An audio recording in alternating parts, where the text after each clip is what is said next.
बच्चों,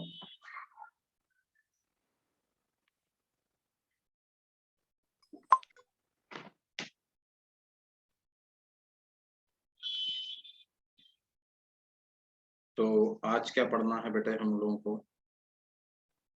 सबसे पहले तो wish you all a very happy new year. May this Happy year New Year, turns sir. out to be really great for you guys, everyone. Happy New Year, sir. और सबसे पहले तो आप सबकी हेल्थ बहुत अच्छी रहे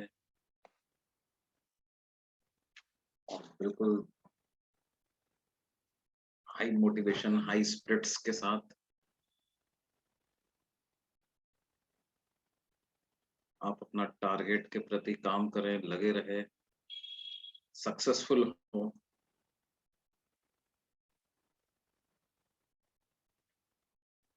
ओके, मेरी आवाज थोड़ी कम आ रही थी क्या पहले? अभी ठीक है?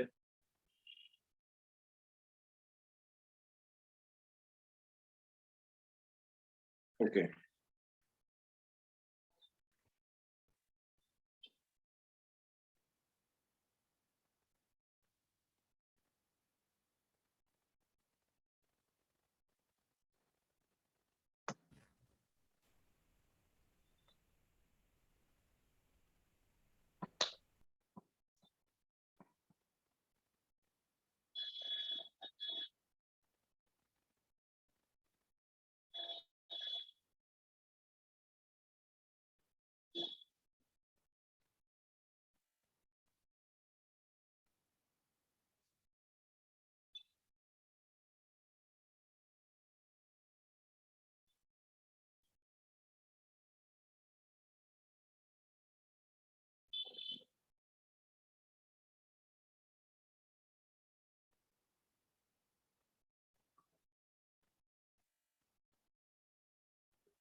ओके, हाँ, आज पढ़ लेते हैं हम आगे, है ना? क्या पढ़ना था बच्चों हमको? पिछली क्लास में हम लोग कैलोरीमेट्री एंड थर्मल एक्सपेंशन पढ़ रहे थे, Yes, sir. है ना? थर्मल एक्सपेंशन हम लोग पढ़ रहे थे, उसी को आगे बढ़ाते हैं बच्चों.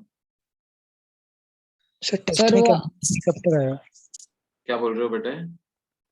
टेस्ट में कैलोरीमेट्री कहाँ तक आएगा? पूरा ही आएगा कैलोरीमेट्री.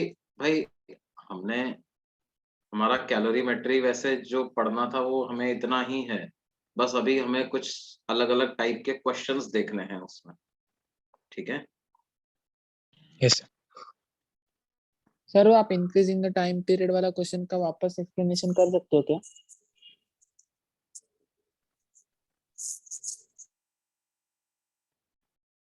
अरे यार, तुम्हें ऐसे पूछना होता तो अलग से पूछ लिया करो बेटे. वो बताया तो था मैंने, डिफरेंशिएशन के तरीके से कर रहेंगे उसको हम. देखो, मैं और क्वेश्चंस लेता हूँ, शायद उसके एज पार्ट ऑफ दैट वो आ ही जाए आपके, है ना?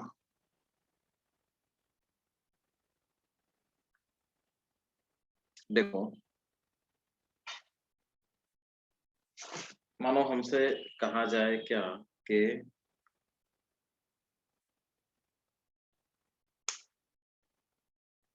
हमने क्या किया, एक कंपोजिट रॉड बनाई है.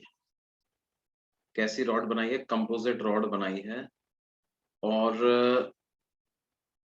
हमने क्या किया, एक रॉड हमने ली एल्यूमिनियम की जिसकी लेंथ L1 है, दूसरी लेंथ ली रॉड हमने ली स्टील की जिसकी लेंथ L2 है, और एक उनको कंबाइन करके हमने एक सर आप सिंगल, कुछ लिख रहे हैं क्या? नहीं स्क्रीन नहीं अब लिख लिख रहा। अब लिख रहा हूँ मैं। हाँ sir.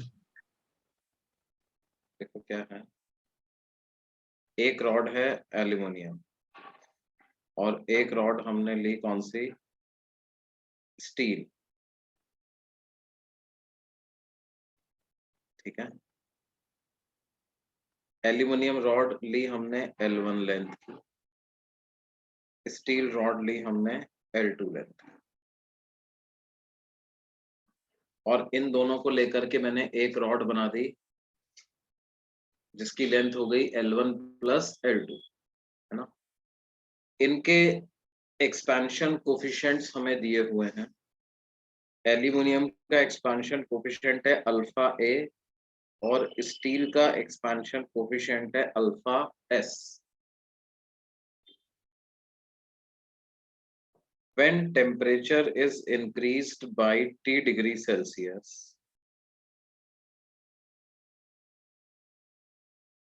when temperature is increased by T degree Celsius, both the rods expand by same amount.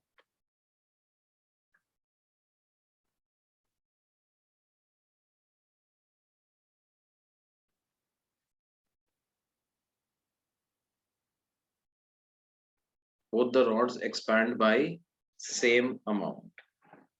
तो हमें क्या पता करना है, find the value of the ratio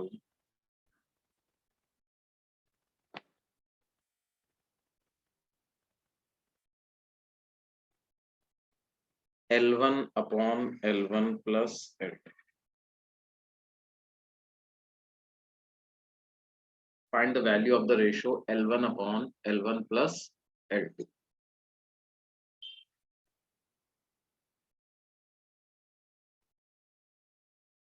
screen visible नहीं है क्या बच्चों? है सर। है सर, विजिबल है सर। ओके।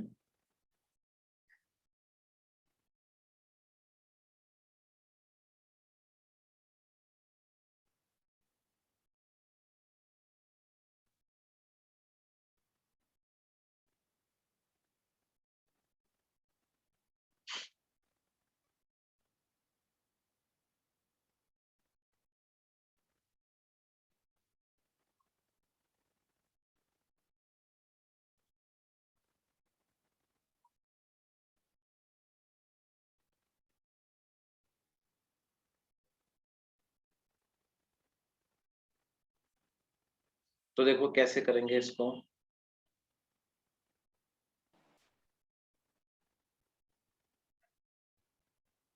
एल्यूमिनियम के लिए इक्वेशन लगा दें, delta L1 upon L1 is equal to alpha of aluminium into change in temperature. तो वो T डिग्री सेल्सियस से बढ़ा है तो अल्फा A इंटू टी। इसका मतलब डेल्टा L1 की क्या वैल्यू आ गई, L1 alpha A into T, है ना। ये एक इक्वेशन आ जाती। डेल्टा L2 अपॉन L2 को क्या लिखेंगे, alpha of steel into T. तो डेल्टा L2 कितना आ जाएगा, L2 into alpha of steel into T.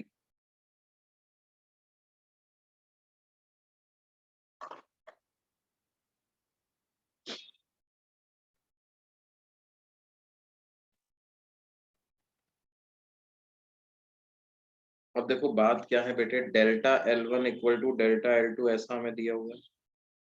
Both the rods expand by same amount, यानी क्या है, जो डेल्टा L है वो दोनों में सेम है।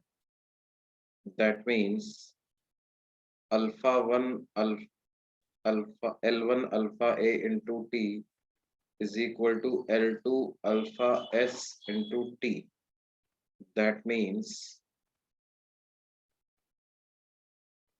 L1 अपॉन L2 की वैल्यू कितनी आ गई बेटे? Alpha steel divided by alpha aluminium.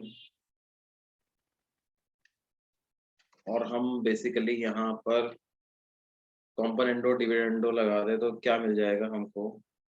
सिर्फ डिविडेंडो लगा दे तो L1 upon L1 plus L2 numerator upon numerator plus denominator, तो ये हो जाएगा alpha steel upon alpha steel plus alpha aluminium. यही वैल्यू पूछ रहे थे अपने से, अल्फा के टर्म्स में इसका आंसर है।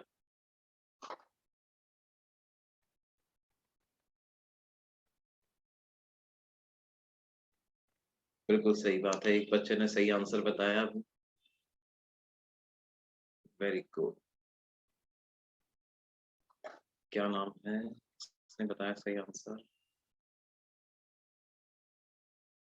दिनांशु। दिनांशु यही नाम है ना बेटे तुम्हारा? हाँ सर।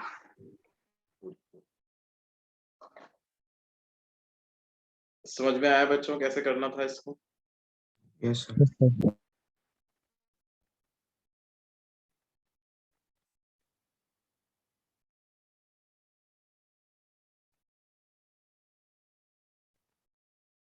Yes, sir. मतलब इसमें कंपोजिट रोड का ऐसे कुछ आया नहीं ना, मतलब सेम ही हुआ। कुछ यूज नहीं है मतलब। हाँ देखो, अगर आपने मतलब दूसरे वाले एंड को फ्रीली एक्सपैंड करने के लिए छोड़ा हुआ है ना, तो इसका कोई यूज नहीं है। दोनों अपने अपने अल्फा के अकॉर्डिंग एक्सपैंड कर जाएंगे। Yes sir.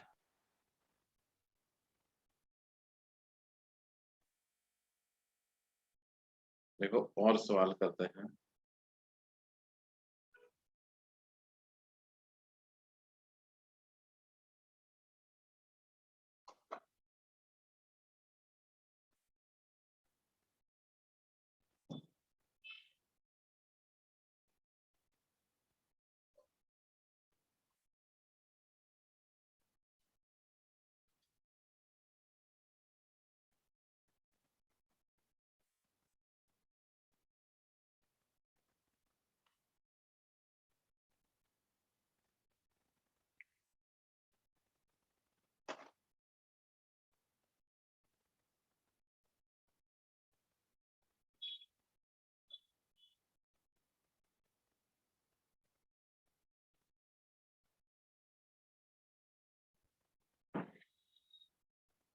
देखो क्वेश्चन कुछ इस तरह का है। Two rods of same dimensions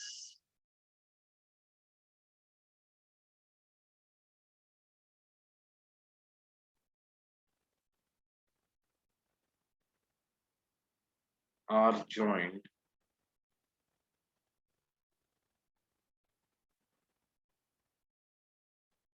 two rods of same dimensions are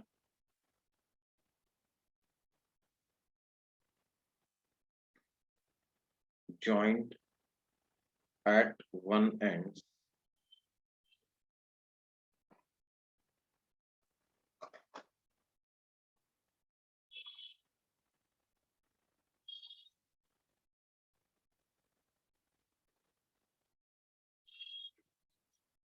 and their other end is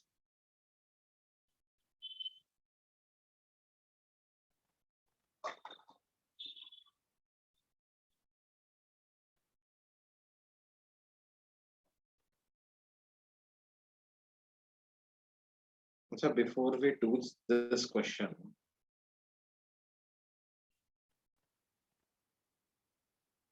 आप लोग एक ये वाला कॉन्सेप्ट पहले समझो।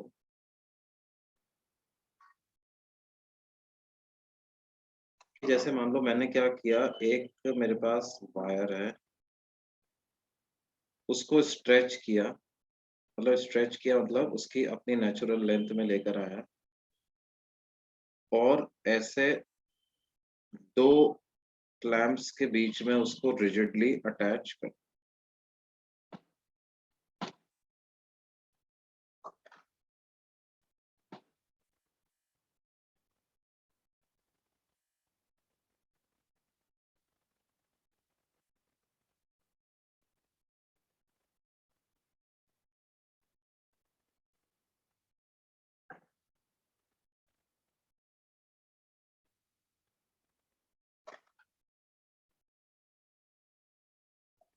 और एक वायर को मैंने क्या किया हुआ है, ऐसे ही फ्री छोड़ा हुआ, ठीक है।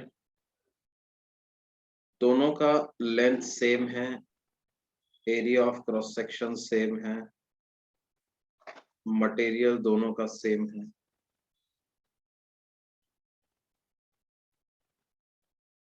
If temperatures of both the wires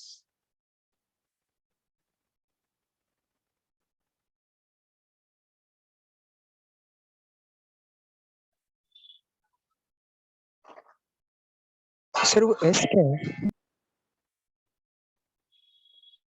alpha.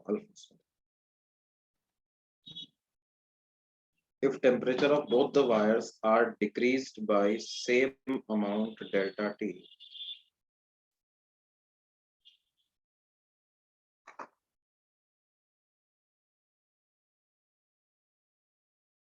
then calculate thermal या calculate strain developed in them.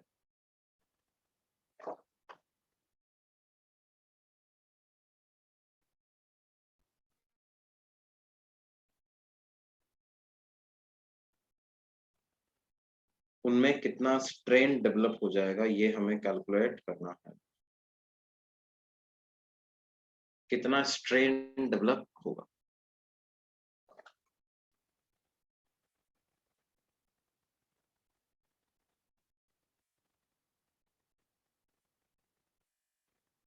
क्या ये कैलकुलेट कर सकते हैं बच्चों?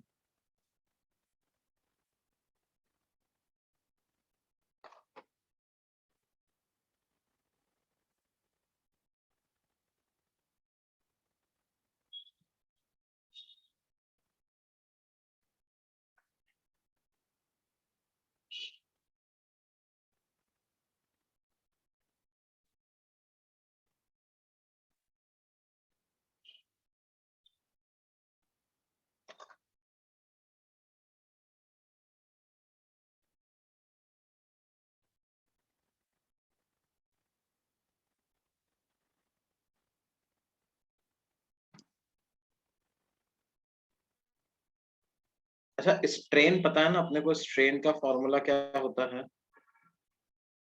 Change in length upon original length. Delta L upon L, इसको बोलते हैं क्या? स्ट्रेन।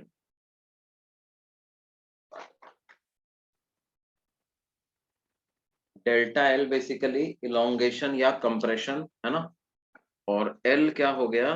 Natural length.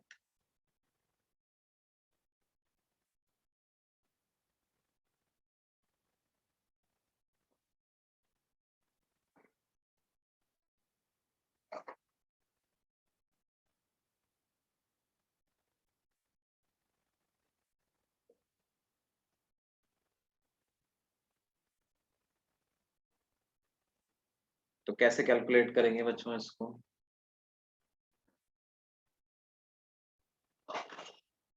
अच्छा, second wire is kept free. This is free wire, free to expand or contract.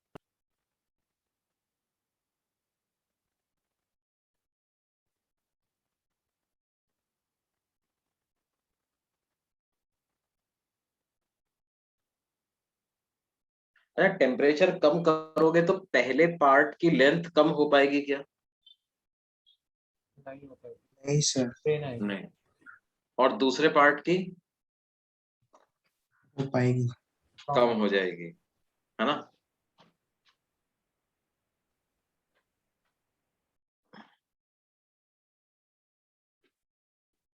पहले पार्ट की लेंथ कम नहीं हो पाएगी, लेकिन दूसरे पार्ट की लेंथ तो कम हो जाएगी।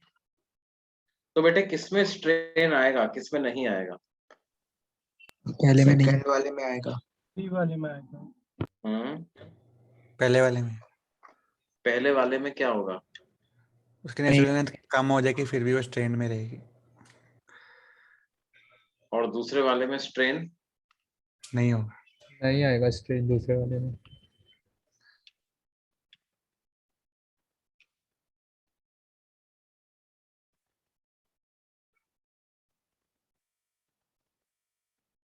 अच्छा, कितने लोगों को लगता है कि पहले वायर में तो स्ट्रेन नहीं आएगा, दूसरे वायर में तो स्ट्रेन आ जाएगा?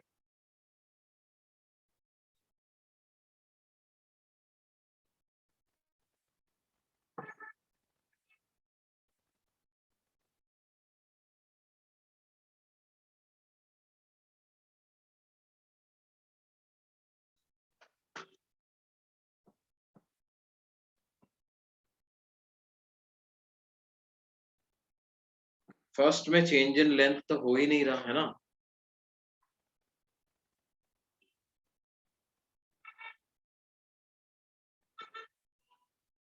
चेंज इन लेंथ नहीं हो रहा तो डेल्टा एल 0 है ना। कुछ Yes, लोगों sir. को क्या लग रहा है कि फर्स्ट में तो क्या है साहब, चेंज इन लेंथ तो हो ही नहीं रहा, डेल्टा एल तो 0 है। इसका मतलब पहले वायर में स्ट्रेन 0 होना चाहिए और दूसरे वायर में स्ट्रेन आना चाहिए। क्यों? अच्छा, लेकिन आप जरा मतलब इस चीज को फील करके देखो कि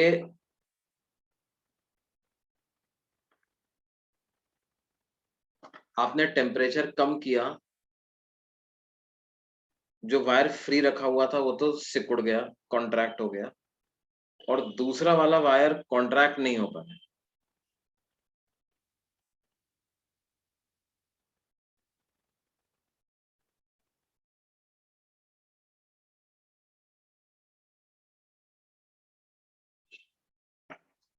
देखो बेटे क्या होगा, आप ऐसे समझिए कि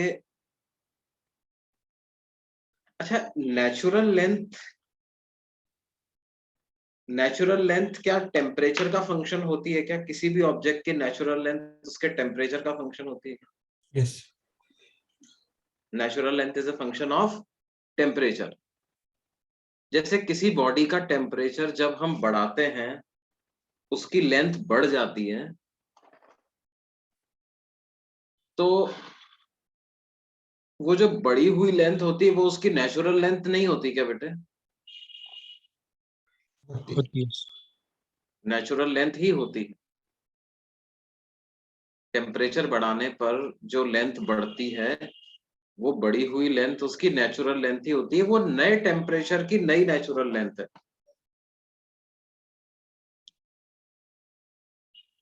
उसी तरह से अगर एक किसी फ्री वायर का टेम्परेचर हम कम कर दें तो उसकी लेंथ कम हो जाएगी, वो उसकी नेचुरल लेंथ ही कहलाएगी बच्चों। वो क्या कहलाएगी? उसकी नेचुरल लेंथ ही कहलाएगी।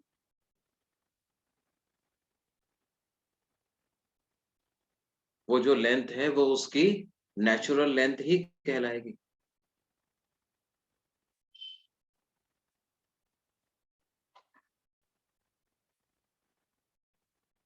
फिर हम ये कब बोलेंगे कि वो तो सर इसका मतलब नेचुरल लेंथ में कब नहीं होगा? हाँ, तुम बताओ, तुम स्ट्रेस या स्ट्रेन में कब फील करते हो? जब तुम अपनी मर्जी का काम करते हो तब तुम्हें स्ट्रेस या स्ट्रेन आता है, या जब तुम्हें अपनी मर्जी का काम नहीं करने दिया जाए तब स्ट्रेस या स्ट्रेन आता है?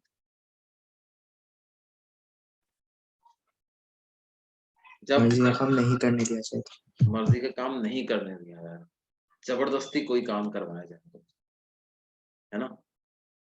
अब क्या है, आप ऐसे देखिए कि जब हमने टेम्परेचर कम किया तो मटेरियल की प्रॉपर्टी की वजह से, इंटरमॉलिक्यूलर सेपरेशन कम होने की वजह से पूरे बॉडी के कॉन्ट्रैक्ट होने की टेंडेंसी थी, चाहता था वो कॉन्ट्रैक्ट होना। और क्या किया आपने? ये वाला जो केस है, इस वाले केस में तो उसको कॉन्ट्रैक्ट होना अलाउ कर दिया, लेकिन दूसरे वाले केस में क्या हुआ बेटे? वो कॉन्ट्रैक्ट होना चाहता था एट अ रिड्यूस टेम्परेचर।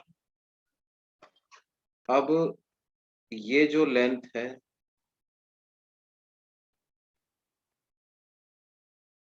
ये नेचुरल लेंथ नहीं है,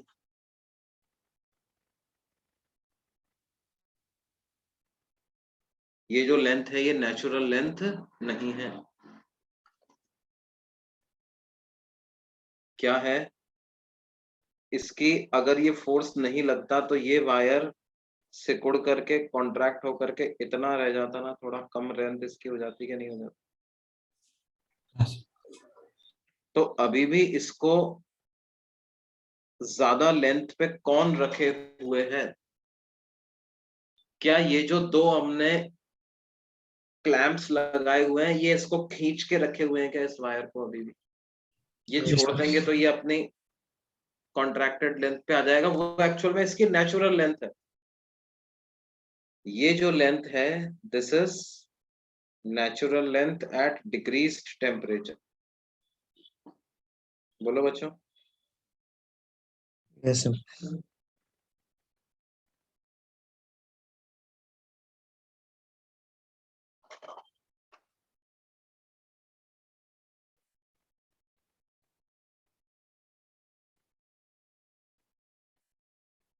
तो क्या मैं बोल सकता हूं कि जो वायर रिजिडली क्लैम्प्ड है, जब हम टेम्परेचर कम कर देंगे तो वो एक्चुअल में कॉन्ट्रैक्ट हो जाना चाहिए था, कॉन्ट्रैक्ट नहीं हुआ, इसका मतलब वो इलोंगेटेड स्टेट में पहुंच गया। Yes. Sir. हाँ, वो वायर एक तरीके से क्या है, इलोंगेटेड स्टेट में पहुंच गया। और वहां पर देखो अभी उसकी लेंथ हो जानी चाहिए थी कितनी, L into 1 minus alpha delta T, लेकिन उसकी लेंथ अभी भी बनी हुई है कितनी, L। L. तो उस वायर के अंदर जो है वो कितना इलोंगेशन है, elongation in the clamped wire,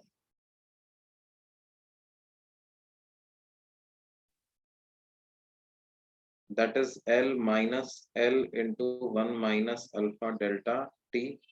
तो वो कितना आ रहा है, L into alpha delta t के बराबर का उसके अंदर इलोंगेशन है या नहीं बेटे?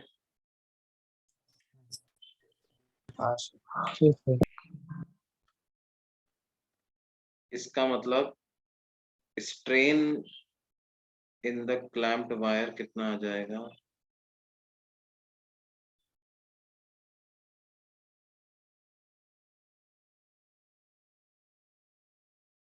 L into alpha delta T divided by L।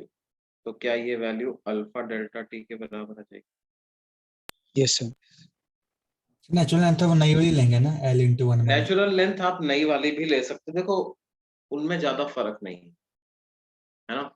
आप L लो या L into 1 minus alpha delta T low, that is same thing. भाई हमने देखा है ना, अल्फा का बहुत छोटे होने की वजह से जो चेंज आता है वो तो बहुत कम ही आता है ना बेटे,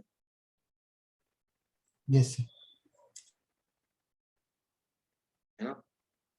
1% का चेंज भी नहीं आता, 0.001%, 0.01%, इस तरह का चेंज आता है। तो अच्छा, एक बच्चे डाउट पूछ रहे हैं सर स्ट्रेस और स्ट्रेन सेम है क्या?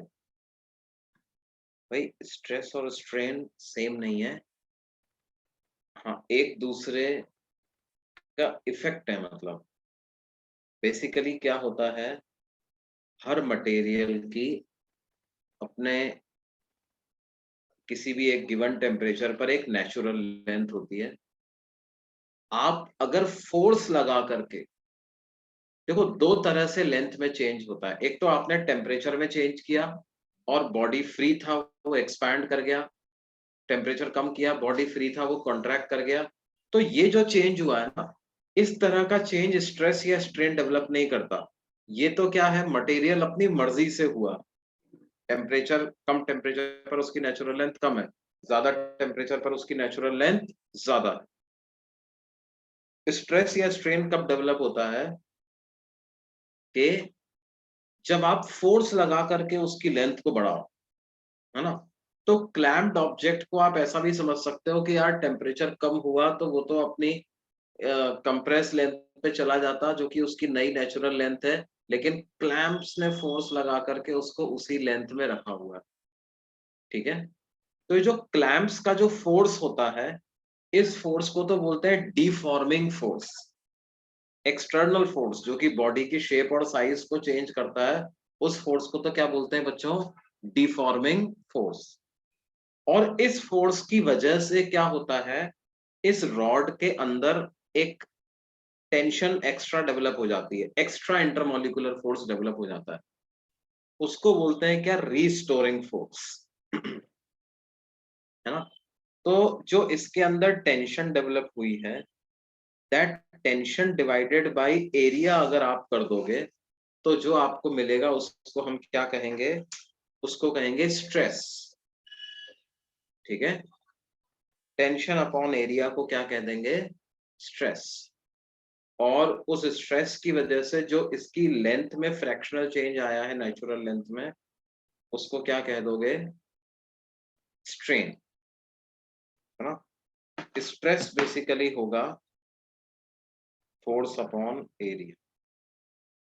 अच्छा, तो मतलब स्ट्रेन में जो डेल्टा एल हम लोग यूज कर रहे हैं वो हम थर्मल एक्सपेंशन वाले से अलग है ना? हाँ, वो थर्मल एक्सपेंशन वाले से अलग है, लेकिन यहाँ पे वो थर्मल एक्सपेंशन वाले के बराबर ही आ जाएगा। समझ रहे हो ना? तो ये वाले डेफिनेशन के हिसाब से तो वहाँ पे डेल्टा एल 0 ही होना चाहिए ना हमेशा। कहाँ पे बेटे? थर्मल एक्सपेंशन वाले में वो नेचुरल स्टेट में पहुंच गया, फिर उसमें ये तो फिर 0 ही होना चाहिए ना डेल्टा एल तो। ये इसमें सर थर्मल एक्सपेंशन वाले में जैसा डेफिनेशन हमने यहाँ पे यूज किया वैसे अगर वहाँ पे यूज करें। मैं समझा। हाँ, तो मैं बोल तो रहा हूँ, इस वाले में तो स्ट्रेन 0 है ना, इस वाले वायर में स्ट्रेन 0।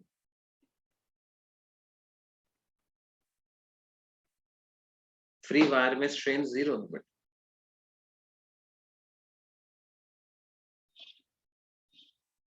तो मतलब डेल्टा एल की जो डेफिनेशन है वो दोनों में अलग है ना, थर्मल एक्सपेंशन वाले क्वेश्चंस में और इसमें स्ट्रेन में।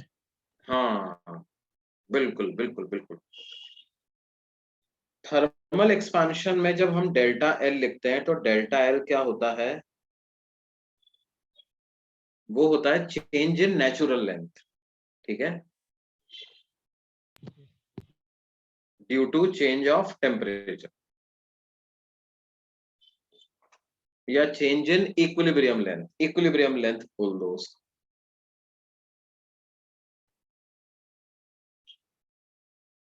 और यहाँ पे जो डेल्टा एल है वो क्या है?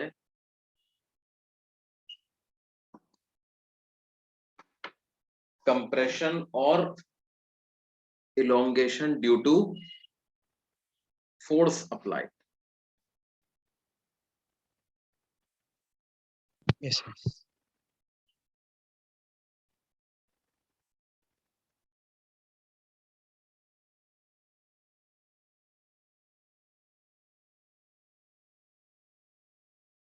देखो, स्ट्रेस और स्ट्रेन के बारे में आप समझ लो, देखो क्या होता है।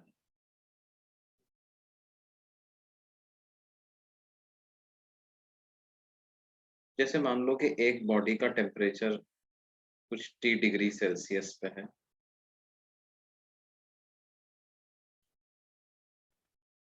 और उसकी कुछ नेचुरल लेंथ है। अब आपने क्या किया? इस बॉडी पे फोर्स लगाया,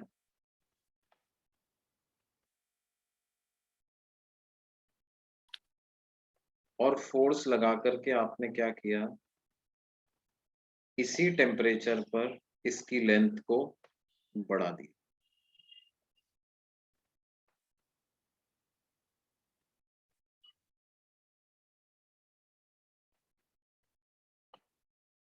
अभी भी टेम्परेचर इसका कितना है? T डिग्री सेल्सियस है। ये सेम स्टील वायर पे फोर्स लगा करके हमने इसकी लेंथ को बढ़ा दिया। स्ट्रेस और प्रेशर का फॉर्मूला सेम होता है जी, बिल्कुल सही बात है। स्ट्रेस और प्रेशर का फॉर्मूला सेम होता है।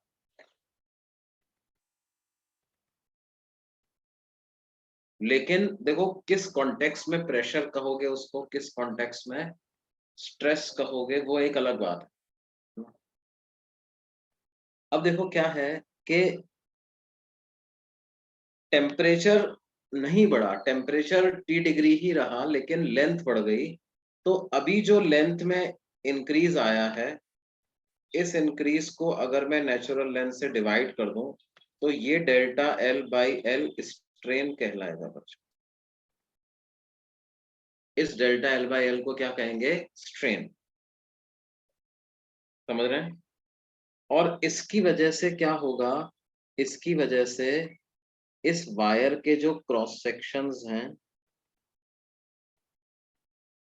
वो एक दूसरे को क्या होगा, पुल करने लग जाएंगे। मतलब जैसे ये जो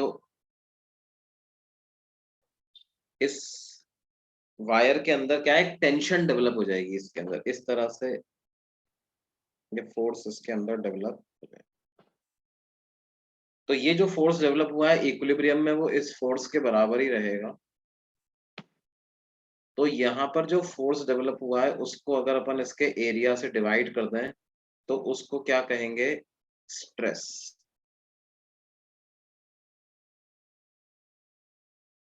जबकि अगर मान लो कोई वायर अपनी नेचुरल लेंथ पे है और वो उसका टेम्परेचर T है, आपने टेम्परेचर को T plus delta T degree कर दिया तो उसकी लेंथ बढ़ गई, ये लेंथ L है, आपने बढ़ा दिया, लेंथ बढ़ गई कितनी? L plus delta L। और हम लिखते हैं कि डेल्टा L किसके बराबर होता है? L into alpha delta T के बराबर। ये T प्लस डेल्टा T करने से ऐसा हो गया।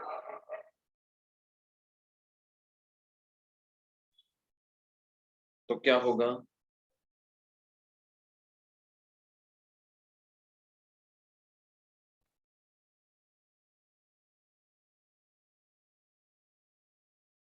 अभी ये दोनों ही लेंथ अपनी अपनी इक्विलिब्रियम लेंथ है। This is also equilibrium length.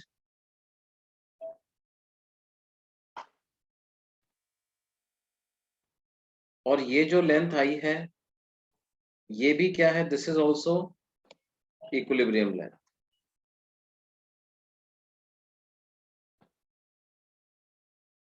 ये इक्विलिब्रियम लेंथ है एट T डिग्री सेल्सियस और ये नीचे वाली इक्विलिब्रियम लेंथ है at T plus delta T degree Celsius.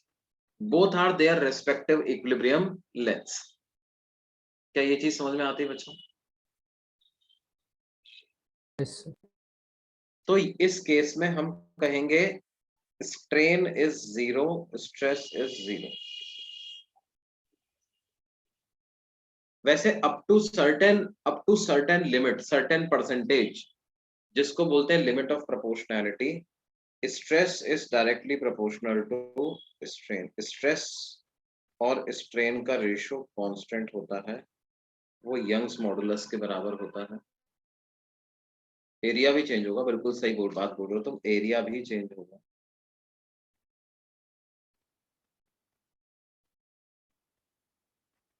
तो अगर हमें क्या है, मटेरियल का यंग्स मॉडुलस पता है और उसके अंदर कितना स्ट्रेन डेवलप हो रहा है ये पता है, तो हम कितना टेंशन जनरेट हो जाएगा या कितना स्ट्रेस जनरेट हो जाएगा वो पता लगा सकते हैं। वाई जो होता है ये होता है यंग्स मॉडुलस ऑफ मटेरियल। जैसे स्टील के लिए अलग होगा, एल्यूमिनियम के लिए अलग होगा, कॉपर के लिए अलग होगा। स्ट्रेन में इनिशियल लेना एरिया लेना है या फाइनल एरिया, बेटे वो फर्क नहीं। या तो इनिशियल, जब तुम ऐसा डिवीजन विवीजन कर रहे हो ना, मल्टीप्लिकेशन डिवीजन कर रहे हो, तो क्या है, जैसे आसान हो जाए वैसे कर लिया करो। क्योंकि एरिया में चेंज कोई ऐसा थोड़ी है यार कि आधा हो जाएगा, वन थर्ड हो जाएगा, ऐसा कुछ नहीं होता। बहुत मामूली सा परसेंटेज चेंज होता है उसको। ठीक है?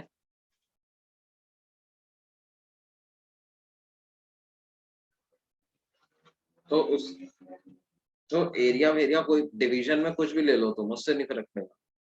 हाँ तो जो अपन डेफिनेशन के हिसाब से कौन सा एरिया सब्ट्रैक्शन, लेना है? हाँ क्या बोल रहे हैं बेटे? डेफिनेशन के हिसाब से कौन सा एरिया लेना होता है? डेफिनेशन के हिसाब से आपको जिस भी एरिया पे स्ट्रेस कैलकुलेट करना है वो एरिया लेना है आपको।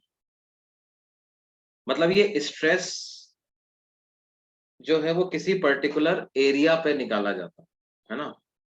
तो हम क्या करेंगे, जो उसका नेचुरल लेंथ वाला एरिया है वही एरिया यहाँ पे यूज कर। सर अगर टेम्परेचर भी बढ़ाया जाए और फोर्स भी लगाया जाए तो स्ट्रेन के लिए डेल्टा एल कौन सा लेंगे, मतलब दोनों का मिला के लेंगे कि सिर्फ फोर्स की वजह से जो है? तो फिर आपको मत क्या देखना होगा, आपको ये देखना होगा कि जो आपका अल्फा है, थर्मल एक्सपांशन का कोफिशिएंट, ठीक है, वो आपको कितना एक्सपैंड होना अलाउ कर रहा है, ठीक है, और आपके फोर्स लगाने की वजह से ऑब्जेक्ट कितना वाकई में एक्सपैंड कर गया, तो how much is the deviation from natural length, ये आपको देखना है टू कैलकुलेट स्ट्रेस और स्ट्रेन। स्ट्रेस या स्ट्रेन कैलकुलेट करने के लिए आपको क्या देखना है, नेचुरल लेंथ से कितना डेविएशन हो गया। जैसे चलो जैसे जैसे आप समझो, मैं आपको एक बात बताता हूँ, देखना कि मान लो कि हमारे सर पास, कॉपी नहीं करें? हाँ कॉपी करो ना यार, लेकिन पहले एक ये बात सुन लो, उसके बाद दोनों पेज एक साथ कॉपी कर लेना, ठीक है। जैसे क्या है, ये कोई एक एल लेंथ की रॉड ऐसे रखी हुई है between two surfaces,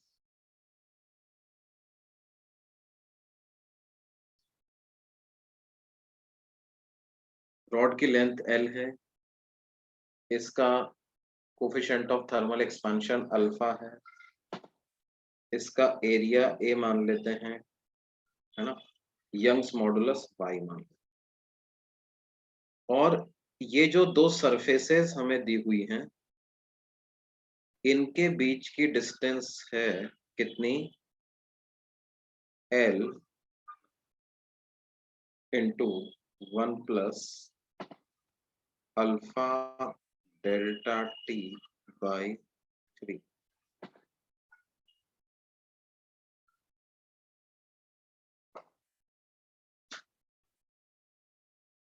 If temperature of the rod is increased by delta T,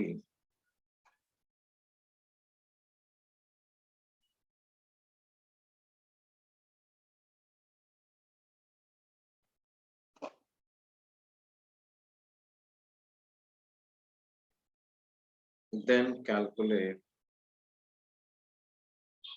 the strain developed in the rod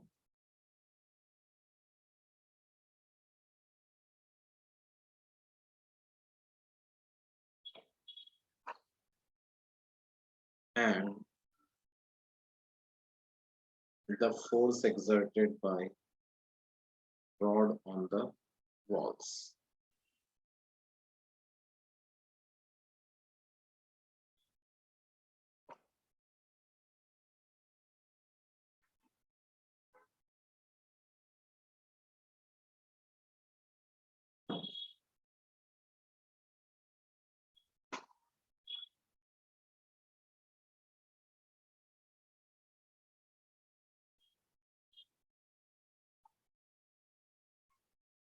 अब देखो बेटे इसमें क्या है,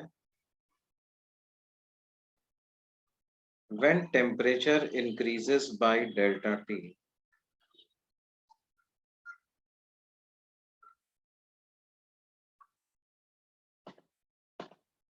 the natural length of the rod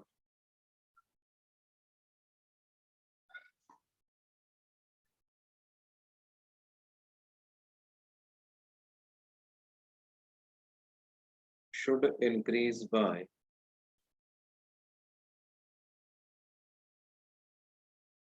L into alpha delta T, implies natural length should become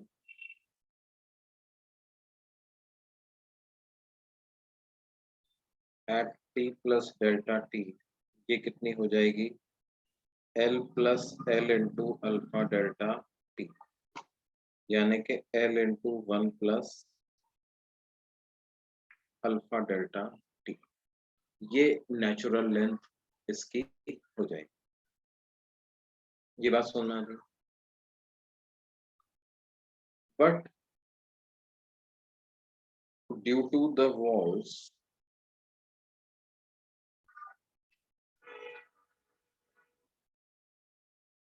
the length of the rod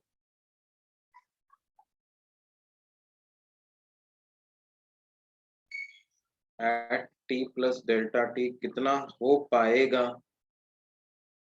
वो L into 1 plus alpha delta T by 3 के बराबर ही हो पाएगा ना बेटा। इसका मतलब rod will be in compressed state,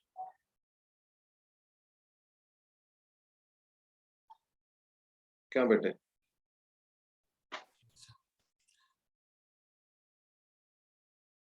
And compression is equal to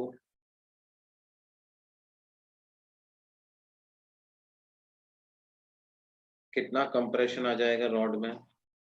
2/3 L into 1 plus alpha delta T minus L into 1 plus alpha delta T by 3, क्या इतना कंप्रेशन आ जाएगा?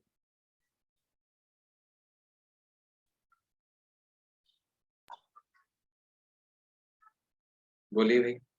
Yes sir. Yes sir. इसको हम कैलकुलेट कर लें तो ये value हमारे पास आ जाएगी क्या? L कॉमन आ गया, 1 प्लस अल्फा डेल्टा टी में से सब्ट्रैक्ट कर दें 1 अल्फा डेल्टा टी बाई 1 से 1 कैंसिल हो गया, तो ये कितना हो गया? L into 2 alpha delta T by 3, क्या इसके बराबर आ गया? बोलिए बेटे। Yes yes sir. तो इसका मतलब स्ट्रेन को क्या लिख सकता हूं मैं? क्या ये वाकई में कंप्रेशन है जो स्ट्रेन में यूज करना चाहिए मुझे? हाँ यस सर। तो वो हो जाएगा L into 2 alpha delta T by 3 divided by L, तो ये हो जाएगा 2 अल्फा डेल्टा टी बाई,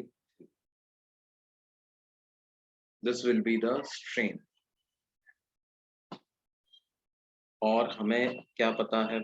हमें ये पता है स्ट्रेस बराबर होता है यंग्स मॉडुलस इनटू स्ट्रेन के। स्ट्रेस को लिखेंगे force upon area, that is equal to Young's modulus into strain. Strain is 2 alpha delta t by 3, तो फोर्स की क्या वैल्यू आ जाएगी? y into a into 2 alpha delta T by, क्या ये बात समझ में आती है बेटे? हाँ सर।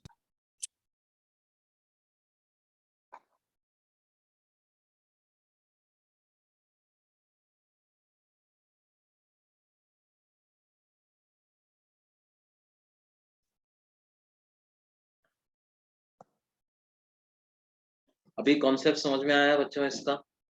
हाँ sir. Okay, yes sir.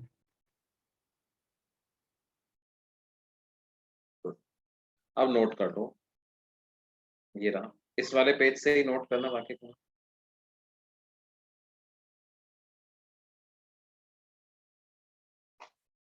denominator of strain should be natural length at t plus delta t. yes yes yes, आप सही बोल रहे हो। डेनोमिनेटर में क्या होना चाहिए? नई नेचुरल लेंथ आनी चाहिए, वो बात आपकी सही है, लेकिन आंसर की कैलकुलेशन में फर्क नहीं पड़ता है, इसलिए हमने उसको एल ही मान लेते हैं,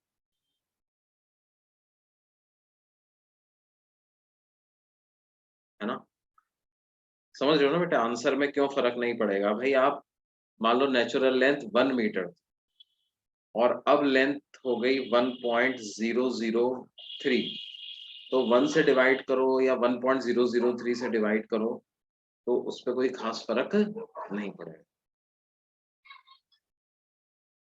और L से डिवाइड करना आसान पड़ता है हमारे लिए, तो हम वापस बताना है। क्या वापस बताना है बेटे, कौन सा पार्ट?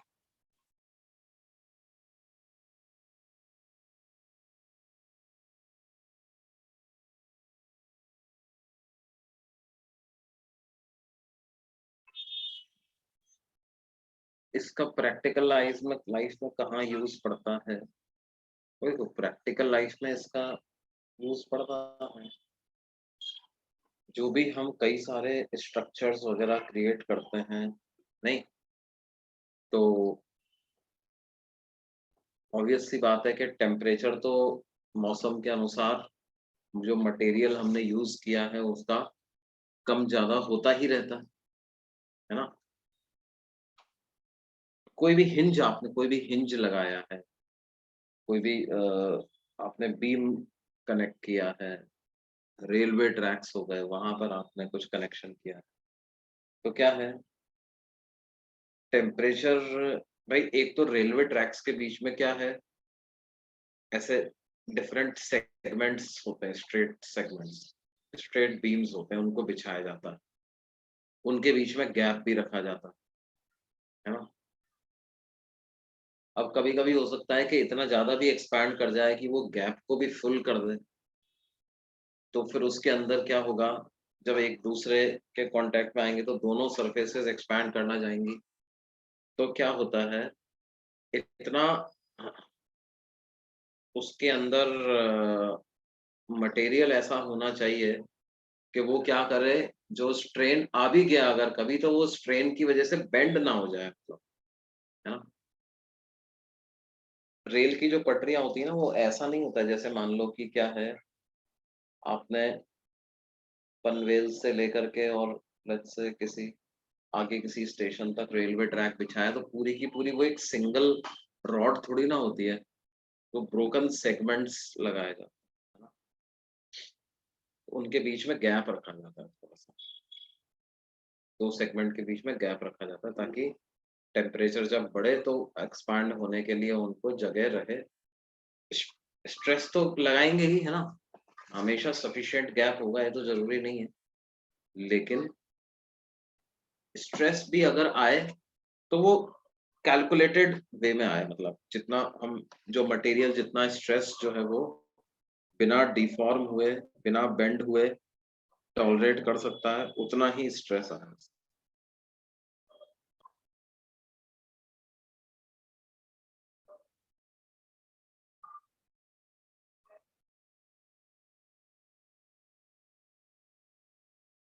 क्या ये बात समझ में आती है? Yes sir.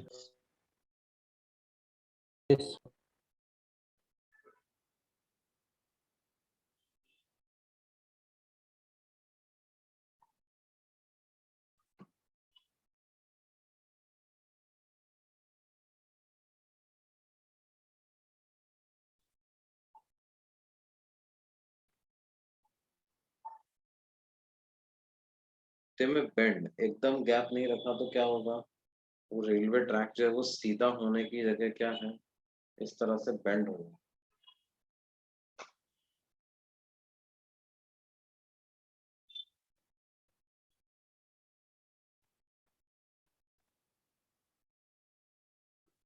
Okay sir 1 minute copy करना बाकी था।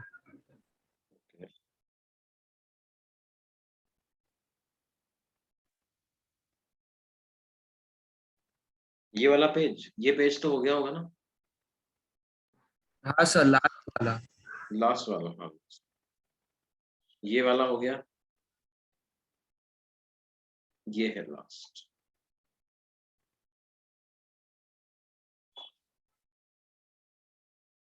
ये मैंने वो फॉर्मूला यूज किया ना, stress upon strain is equal to Young's modulus, तो स्ट्रेस कितना आ गया यंग्स मॉडुलस इनटू स्ट्रेन, और स्ट्रेन की वैल्यू तो वहां रखी हुई है, वो लाकर सब्स्टिट्यूट कर दिया।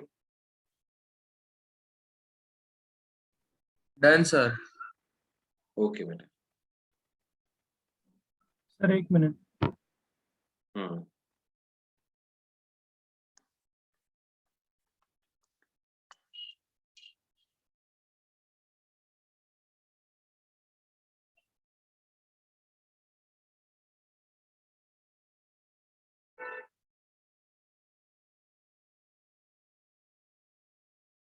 एरिया की वैल्यू अप्रोक्सीमेट है,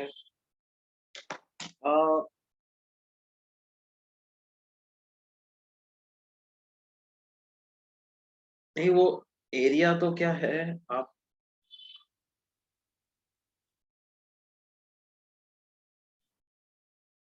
जो इसका नेचुरल एरिया है वही यूज करना है। अच्छा, आपका मतलब है कि भाई वो बीटा वाला फैक्टर हमने नहीं लिया। हम्म, हाँ वो नहीं लिया, अप्रोक्सीमेट वैल्यू डन बोल रहा हूँ। सर। इनके कहने का मतलब है था आपने टेम्परेचर बढ़ाया तो क्या हो, लेंथ बढ़ेगी, एरिया भी तो बढ़ जाएगा, तो अब वो एरिया भी में भी क्या है, 1+β∆T के हिसाब से आपको लेना चाहिए था। हाँ, लेकिन ठीक है, वो अप्रोक्सीमेट वैल्यूज की आप ले सकते हो।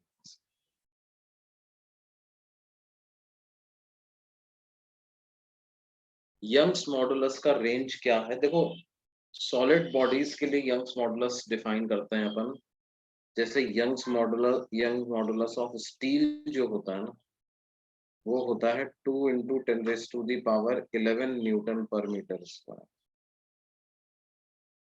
यंग्स मॉडुलस ऑफ ब्रास की अगर बात करूं तो वो होगा लगभग 1.2 × 10⁻11 न्यूटन पर मीटर स्क्वायर। इस तरह के यंग्स मॉडुलस की वैल्यूज है ना, इतने ऑर्डर के होते हैं, 10⁻11 न्यूटन पर मीटर स्क्वायर के ऑर्डर के यंग्स मॉडुलस होते हैं।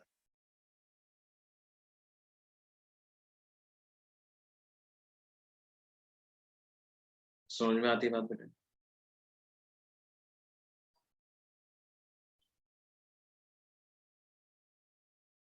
अच्छा, अब देखो ध्यान देते हैं,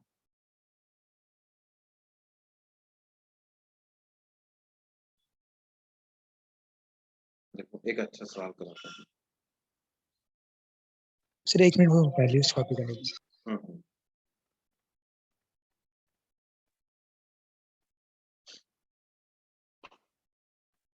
नहीं नहीं, वैल्यूज याद करने की बिल्कुल जरूरत नहीं है आपको, है ना, वो तो जो भी यूज होगा, जिस भी मटेरियल की वैल्यूज यूज होंगी वो एग्जाम में दिया जाएगा। बस ये क्या है, एक बच्चा डाउट पूछ रहा था, सर ये जनरली मतलब किस टाइप के होते हैं, क्या इनका रेंज क्या होता है, ऐसे पूछा था, लेकिन मैं समझ गया उसके पूछने का मतलब यही था कि भाई कितना होता है यंग्स मॉडुलस आखिर, तो वो इतना होता है। हालांकि ये अभी हम क्या है, एक लेक्चर इस पे भी लेने वाले हैं, किस पे, इलास्टिसिटी एंड विस्कोसिटी नाम का चैप्टर है, मैकेनिकल प्रॉपर्टीज ऑफ मैटर नाम से चैप्टर है आपके 11th क्लास में, है ना, उसमें यही सब चीजें पढ़ते हैं, स्ट्रेस क्या होता है, स्ट्रेन क्या होता है, लेकिन बेसिक आइडिया उसका यही है जो मैंने आज तुम्हें बताया, और कुछ बातें और है जो इस चैप्टर के थ्रू हम पढ़ लेंगे। लेकिन क्या है, जैसे एक्सपांशन और स्ट्रेस के मिला जुला करके क्वेश्चंस पूछ लिए जाते हैं, है ना, देखिए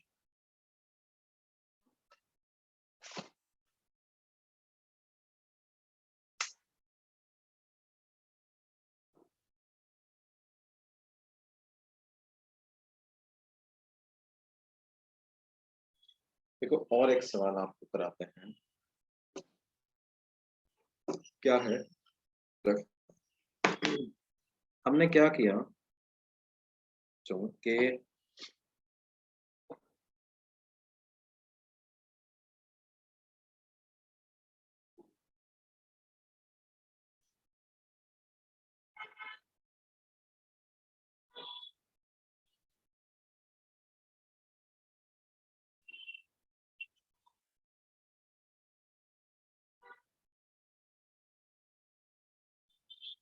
ये दो रॉड्स हैं,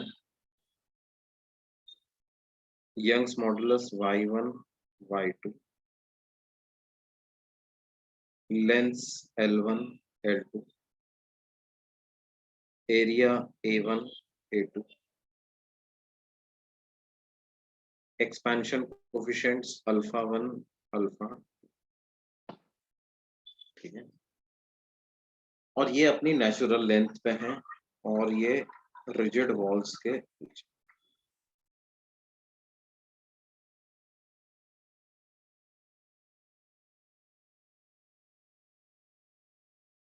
Rods are in their respective natural lengths.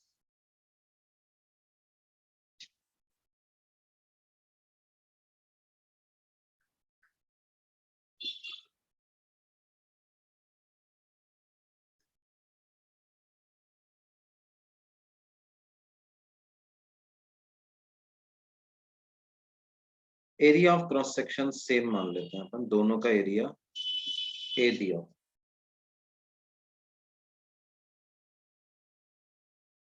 हमें कहा जा रहा है if temperature is increased by delta T,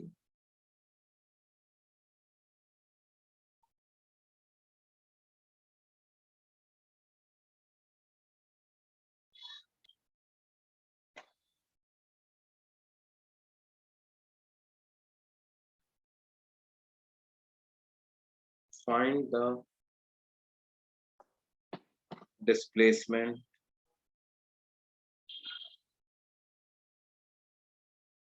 of the junction।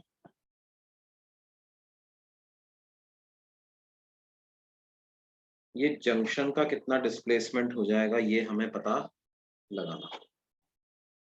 Find the displacement of the junction. Sir कौन सा जंक्शन बोला आपने?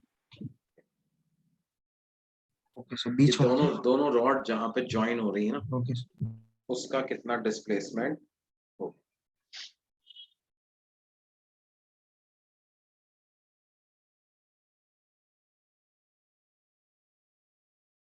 अब देखो बेटे, ये तो रिजिड वॉल है, रिजिड वॉल तो रिजिड है, मतलब वो तो कहीं मूव करने वाली नहीं है। रॉड्स का टेम्परेचर बाद की एक्सपैंड होने की टेंडेंसी है, वो रिजिड वॉल तो अपनी तरफ तो एक्सपैंड नहीं होने देगी।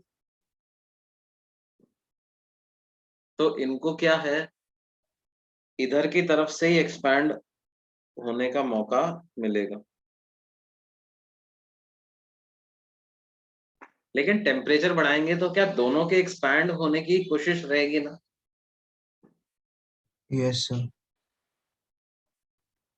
अब दोनों के एक्सपैंड होने की कोशिश रहेगी तो बताओ ये मतलब किधर मूव करेंगे, लेफ्ट में चला जाएगा जंक्शन के, राइट में चला जाएगा, किधर चला जाएगा भाई? कहीं भी जा सकता है। कहीं भी जा सकता है। फैक्टर्स पे डिपेंड करेगा, यंग्स मॉडुलस, एरिया। हाँ, क्या है,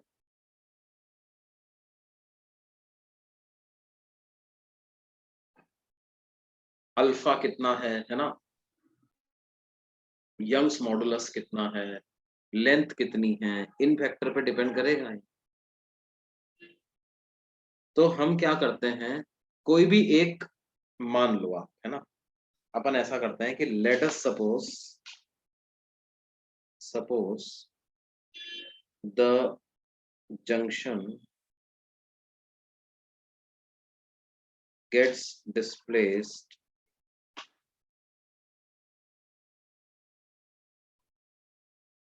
by amount x towards right। Junction क्या करता है, राइट साइड में x अमाउंट से डिस्प्लेस हो जाता है। तो लेफ्ट मान लेते हैं। अरे भाई, मैं लेफ्ट मानता तो कुछ लोग पीछे पड़ जाते कि राइट में मानो, कहीं एक मान, है ना, जनरली अपने को राइट अच्छा लगता है तो भाई राइट, ठीक है। अब देखो natural length of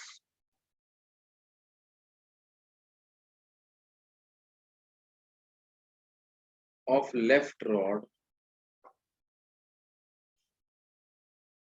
eight new temperature क्या हो जाएगी बेटा?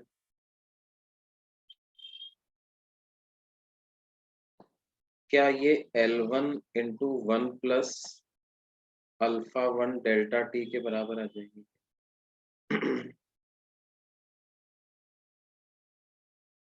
बोलो यस बेटा। सर।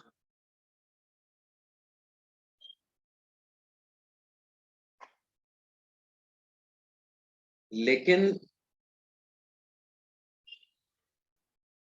उसकी अभी प्रेजेंट लेंथ कितनी है? L1 plus x. मतलब प्रेजेंट लेंथ, उसकी जो लेंथ हो पाई है वो कितनी हो पाई है? L1 प्लस एक्स ही हो पाई है ना? अच्छा, एक बात बताओ कि ये क्या ज्यादा होगा? डेफिनेटली L1 प्लस एक्स कम ही होना चाहिए ना L1 into 1 plus alpha 1 delta T से, Yes sir. है ना? L1 प्लस एक्स क्या होना चाहिए? कम ही होना चाहिए L1 into 1 plus alpha delta T से, क्योंकि भाई वो दूसरा कितना भी ज्यादा मतलब उसका अल्फा ज्यादा हो या यंग्स मॉडुलस ज्यादा हो, अगला वाला आदमी भी तो बिल्कुल कमजोर थोड़ी है। मान लो तुम किसी से दो तगड़े आदमियों की आपस में लड़ाई हो जाए, एक बहुत तगड़ा है, दूसरा बेचारा कमजोर है, तो कमजोर वाला भी तो एक आध मुक्का मार ही देगा यार तगड़े वाले। क्यों? ऐसा थोड़ी कि पूरा का पूरा ही मतलब बिल्कुल रजनीकांत थोड़ी है भाई, नहीं। तो क्या है, वो जो राइट वाली रॉड है वो थोड़ा बहुत तो रेजिस्ट करेगी ना, आखिरकार उसका भी कुछ यंग्स मॉडुलस है, उसका भी कुछ आत्मसम्मान है। ऐसा थोड़ी कि भाई पूरा का पूरा उस पे ही चलेगी। तो राइट वाली रॉड थोड़ा तो रेजिस्ट करेगी, तो उतना तो एक्सपैंड नहीं होने देगी डेफिनेटली, जितना लेफ्ट रॉड बिल्कुल फ्री स्टेट में एक्सपैंड हो जाती उतना तो एक्सपैंड नहीं हो पाएगी। तो क्या हम बोल सकते हैं कि लेफ्ट रॉड भी कंप्रेस्ड स्टेट में ही होगी? तो at temperature T plus delta T,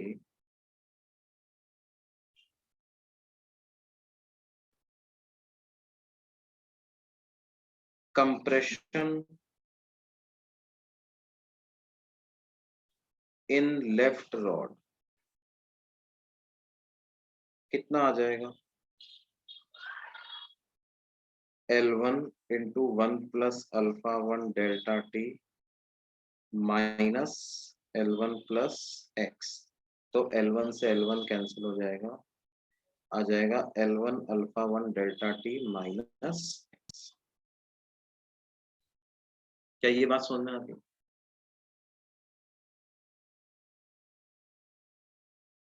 yes sir.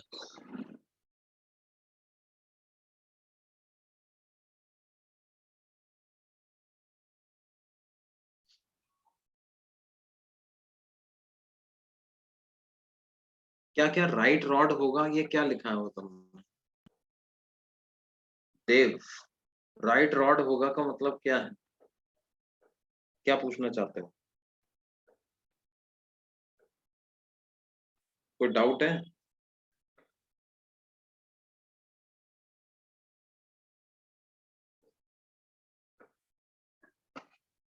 बोलो बेटे।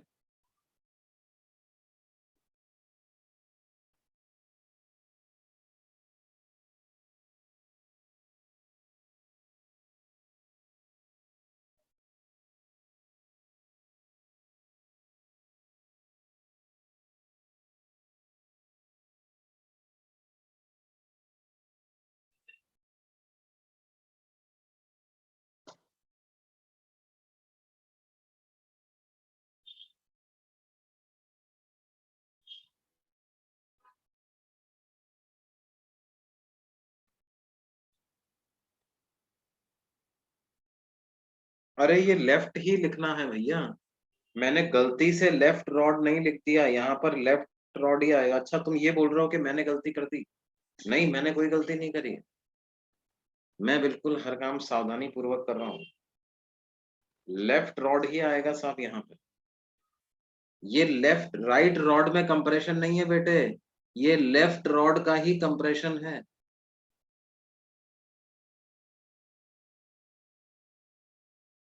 यस, अल्टीमेटली कंडीशन हम यहाँ पे क्या अप्लाई करने वाले हैं, कंडीशन हम ये अप्लाई करने वाले हैं कि दोनों रॉड में वो टेंशन सेम आएगा, और क्योंकि यहाँ पे एरिया भी सेम है इसलिए दोनों रॉड में स्ट्रेस भी सेम आएगा, है ना। ये अल्टीमेटली कंडीशन हम अप्लाई करेंगे। ओके, तो देखो क्या है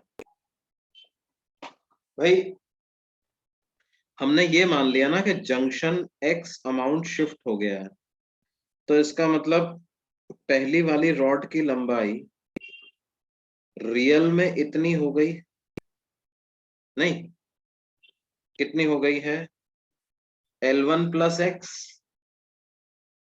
ये वास्तविक स्थिति, और हो कितनी जाने चाहिए थी, इतनी, उसकी इच्छा इतने होने की थी, लेकिन हो ही कितनी, L1 प्लस एक्स हो। समझ रहे हो बेटे, कितनी हो जानी चाहिए थी ये तो अल्फा से पता चलता है ना, और कितनी हुई वो तो वाकई में जो अपन को फिजिकल कंडीशन जो हमारे सामने प्रस्तुत की गई है उसके अनुसार हम उसका निर्णय लेंगे। तो जाहिर सी बात है कि वो जंक्शन कितना शिफ्ट हुआ है, राइट रॉड कितना अलाउ कर रही है उसको शिफ्ट होने में, उस पर डिपेंड करेगा। तो इसलिए हमने लिखा है कि साहब उसकी इच्छा तो थी इतनी लेंथ हो जाने की, लेकिन हो पाई इतनी, तो आप सब्ट्रैक्ट कर दो तो आपको क्या पता चल जाएगा, कंप्रेशन की वैल्यू पता चल जाए। अब देखो ये कंप्रेशन हो गया, इस कंप्रेशन को हम क्या करें, को आप नेचुरल लेंथ से डिवाइड कर दो। नेचुरल लेंथ में अप्रोक्सीमेटली L1 ही मान रहा हूं, है ना। तो ये मेरे पास क्या आ गया, स्ट्रेन आ गया।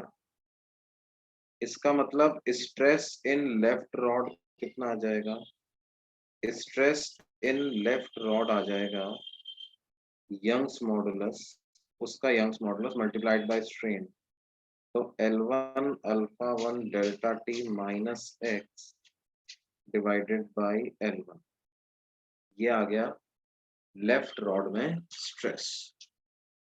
और उसके बाद क्या है, उसी तरह से राइट रॉड की बात करते हैं, तो natural length of right rod, natural length of right rod at T plus delta T temperature, ये कितनी हो जाएगी, this is L2 into 1 plus alpha 2 delta T, ये natural length of right rod इतना हो जाएगा। This is natural length of right rod at T plus delta, लेकिन उसकी अभी जो लेंथ है, actual length of right rod कितनी है, कितनी है बच्चों अभी लेंथ उसकी, बताओ तो। L2 minus L2 minus x, शाबाश, उसकी लेंथ कितनी है, L2 माइनस, तो उसमें कितना, क्या वो भी कंप्रेस्ड है, वो तो डेफिनेटली कंप्रेस्ड है है। ही। तो compression in left rod, in right rod कितना आ जाएगा,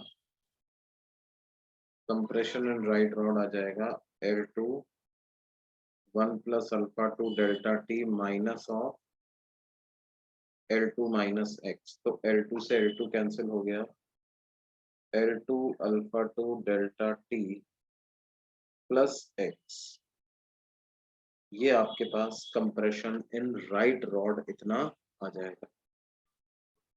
तो इसका मतलब स्ट्रेन इन राइट रॉड को लिख सकते हैं, स्ट्रेन इन राइट रॉड आ जाएगा L2 alpha 2 delta T plus x divided bye L2। इसका मतलब स्ट्रेस इन राइट रॉड कितना आ जाएगा,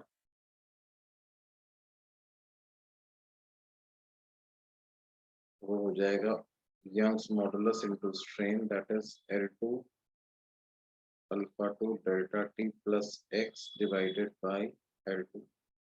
दोनों का स्ट्रेस इक्वेट कर दें तो हमारे पास आ जाएगा y1 L1 alpha 1 delta t minus x divided by L1 is equal to y2 L2 alpha 2 delta t plus x divided by L2। तो आपके पास आ जाएगा y1 alpha 1 delta t minus y2 alpha 2 delta t is equal to x into y2 by L2 plus y1 by L1। तो x की क्या value आ जाएगी y1 alpha 1 minus y2 alpha 2 into delta t divided by y2 by L2 plus y1 by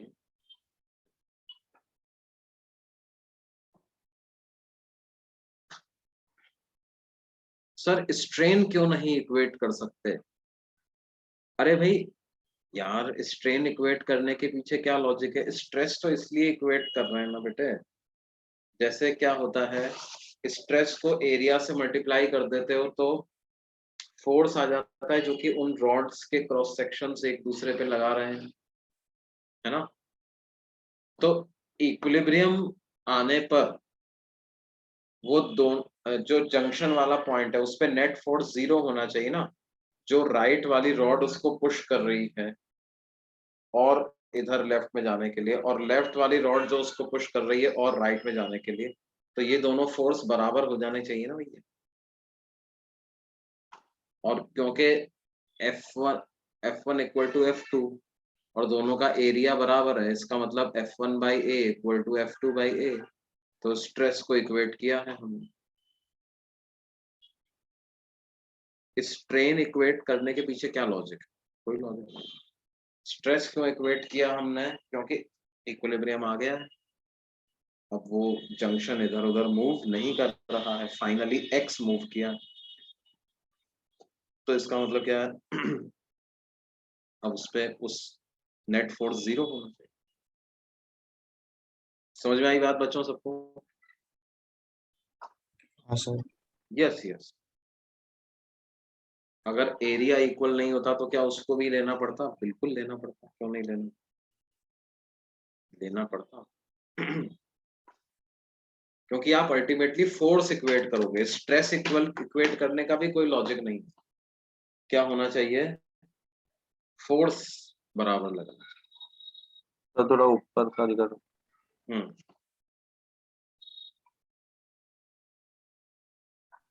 strain लिखते वक्त denominator में जो length की value है वो इक्विवेलेंट लेंथ है ना उस टेम्परेचर पर। सर तो फिर यहाँ पर L2 bracket 1 plus alpha 2 alpha 2 delta T आना चाहिए। बिल्कुल सही बात है यार, मैं पहले भी तो रिपीट कर चुका हूँ भाई। L2 1 plus alpha 2 delta T, और L2 में ज्यादा डिफरेंस नहीं होता है। ठीक है सर।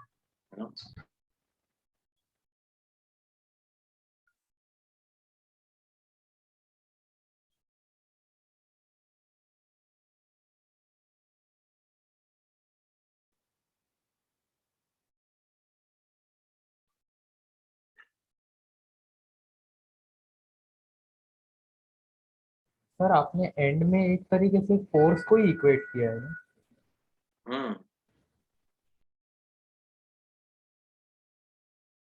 फोर्स को ही तो इक्वेट करना। सर अगर दोनों रॉड का एरिया अनइक्वल हुआ तो भी मतलब कॉमन एरिया तो वही रहेगा ना सर, जहाँ पे फोर्स लग रहा है। तो मतलब हमेशा एरिया कैंसिल ही रहेगा। नहीं नहीं नहीं नहीं, एरिया कैंसिल नहीं होगा, आपको तो फोर्स ही इक्वेट करना है ना बेटे। हाँ सर, मैं पूछ रहा हूँ मतलब लास्ट में एरिया कौन सा लेंगे अगर एक रॉड का एरिया ज्यादा है एक का कम है तो? जो दोनों में एरिया कॉमन है वो लेंगे या पूरा एरिया लेंगे? पूरा एरिया, लेफ्ट वाली के लिए लेफ्ट का पूरा एरिया, राइट वाली के लिए राइट का पूरा एरिया।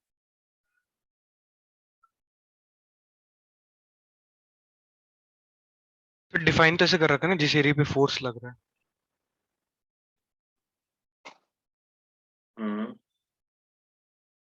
फोर्स पूरे एरिया पे थोड़ी लग रहा है, तो छोटा वाले रॉड का एरिया उसी पे लग रहा है।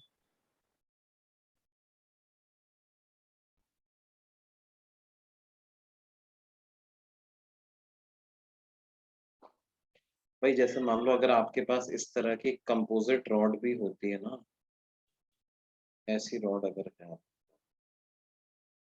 ठीक है, तो हर क्रॉस सेक्शन पे टेंशन सेम आती है।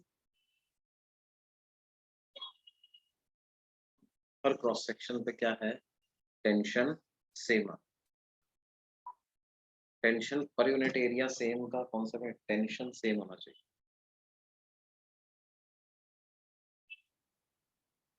भाई आप अल्टीमेटली फोर्स देखोगे ना, फोर्स बराबर होना चाहिए। जब वो पर यूनिट एरिया अगर ज्यादा, जैसे यार तुम बचपन में वो कील वाले सवाल नहीं पढ़ते थे, एक नेल है ना, तो वो वाई इट पियर्सेस हाँ सर समझ गया। ब्लंट साइड से, क्यों भाई, फोर्स तो सेम ही लग रहा होता है, एरिया कम होने की वजह से यहाँ पर स्ट्रेस ज्यादा आता है, यहाँ पर स्ट्रेस कम आता है, फोर्स तो सेम ही लगता है ना पूरी पूरी वो। हाँ सर। एक डाउट क्या सर, वो L1+X छोटा क्यों है नेचुरल लेंथ से, एक बार फिर से एक्सप्लेन करेंगे क्या भाई? यार नेचुरल लेंथ से ज्यादा कैसे हो जाएगा? तो दो ही पॉसिबिलिटी हो सकती है, या तीन पॉसिबिलिटी हो सकती है, या तो नेचुरल लेंथ के बराबर आ जाए, या नेचुरल लेंथ से बड़ा आ जाए, या नेचुरल लेंथ से छोटा आ जाए, है ना? तो मेरी बात तो मान नहीं रहे हो कि साहब ये नेचुरल लेंथ से छोटा क्यों है। तो बची दो पॉसिबिलिटी, या तो नेचुरल लेंथ के बराबर आ जाए, या नेचुरल लेंथ से भी बड़ा आ जाए।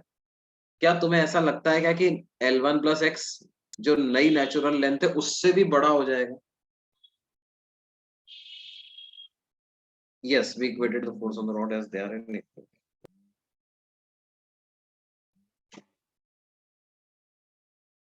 क्या तुम्हें नेचुरल लेंथ से तो ज्यादा आ नहीं सकता ना भाई, ज्यादा एक्सपांड क्यों करेगा? दूसरी जो राइट वाली रॉड है वो उसको एक्सपैंड करने से रोक रही है ना, जितना वो एक्सपैंड होना चाहता है उतना एक्सपैंड होने नहीं दे रही है उसको। मान लिया कि वो वॉल की तरह से बिल्कुल परफेक्टली रिजिड नहीं है, लेकिन थोड़ा बहुत तो यंग्स मॉडुलस उसका भी है ना, तो इसकी वजह से क्या है, वो उतना एक्सपैंड नहीं हो रही है जितना हो जाना चाहिए था उसको, तो कम ही हो रही है ना एक्सपैंड इसका। क्यों?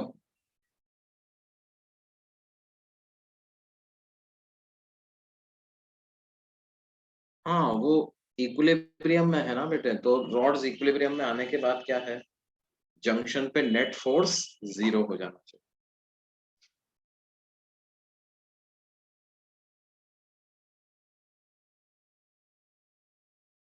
तो ये इस तरह से क्या है, हम इसके क्वेश्चन सॉल्व करेंगे बच्चों।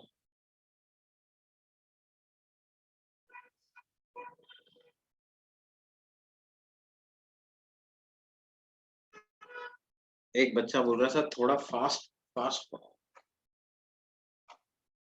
अरे यार फिर ये डाउट कौन सॉल्व करेगा अब सबके?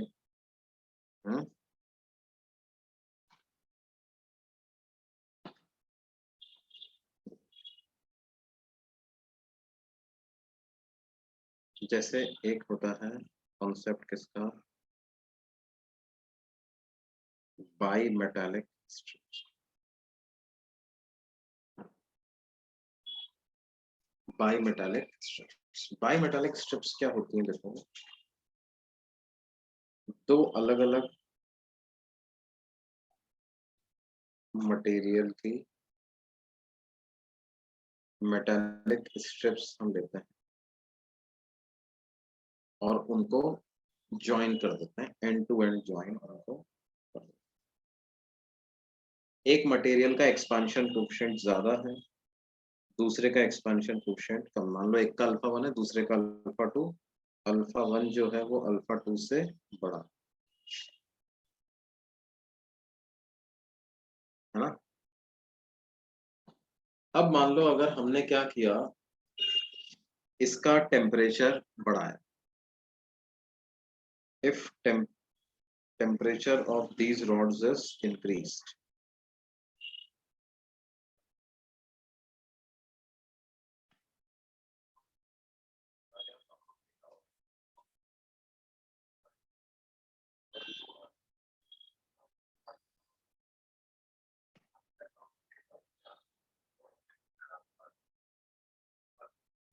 तो क्या होगा बच्चों, टेम्परेचर बढ़ाएंगे तो ऊपर वाली रॉड ज्यादा एक्सपैंड होना चाहती है, नीचे वाली रॉड उतना एक्सपैंड नहीं होना चाहती, तो फिर क्या होगा,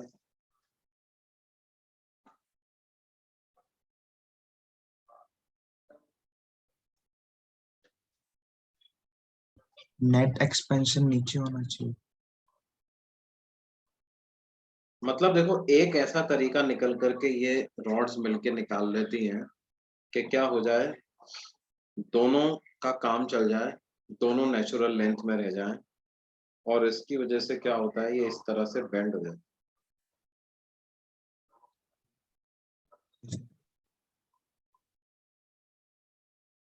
सर इसमें तो कोई कांस्टेंट नहीं है, तो ये तो हर तरफ से एक्सपेंड होगा। हाँ तो एक्सपैंड हो रहा है, लेकिन इसमें कंस्ट्रेंट ये है ना कि ये जैसे इनके राइट और राइट एंड आपस में चिपके हुए हैं, ये एंड भी आपस में अपने चिपका है, लेफ्ट एंड भी आपस में चिपका है। Okay sir. नहीं तो हाँ ये सर। राइट एंड साथ में भी रहने चाहिए, समझ रहे हो। हाँ सर। तो होता क्या है कि जिसका एक्सपेंशन कोफिशिएंट ज्यादा है वो कॉन्वेक्स साइड पे चला जाता है, जिसका एक्सपेंशन कोफिशिएंट कम है वो कॉनकेव साइड पे चला जाता है, समझ रहे हो। Yes ma'am. अगर मान लो अल्फा 2 बड़ा होता तो क्या हो जाता, if alpha 1 had been lesser than alpha 2, तो ये ऐसे बेंड हो जाता।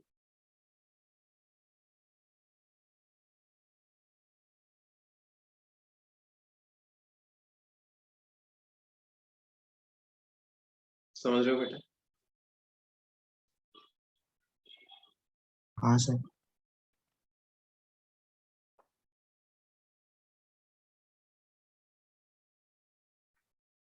अब जैसे इसमें हमें क्वेश्चन क्या पूछ लिया जाता है, देखो ये पूछ लेते हैं कि भाई अगर हमने टेम्परेचर डेल्टा टी बढ़ाया तो आपको पता लगाना है कि ये मीन रेडियस कितनी हो जाएगी, what will be the mean radius of the arc form.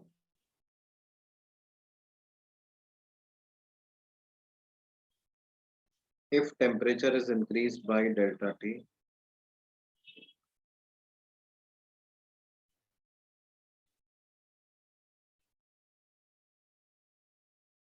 find mean radius of the arc.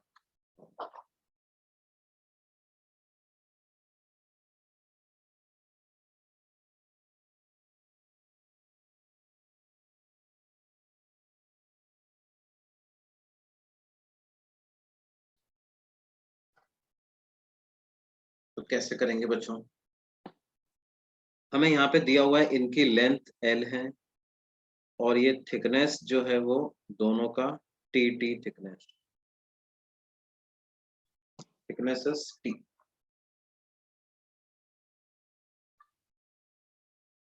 तो देखो बेटे बात क्या है, जैसे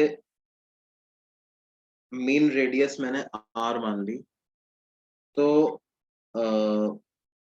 अल्फा 1 वाली जो रॉड है, मान लेते हैं कि बेसिकली ये एंगल थीटा सबटेंड हो रहा है, तो R प्लस T/2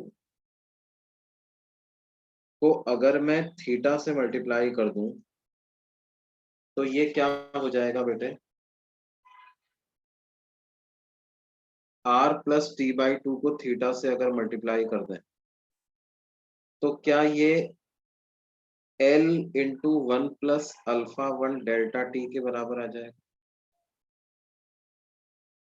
और r minus T by two को थीटा से अगर मल्टीप्लाई कर दें तो क्या ये L into 1 plus alpha 2 into delta T के बराबर है? इन दोनों इक्वेशंस को आप डिवाइड कर दो तो r plus T by two sir t/2 क्यों? टी आएगा।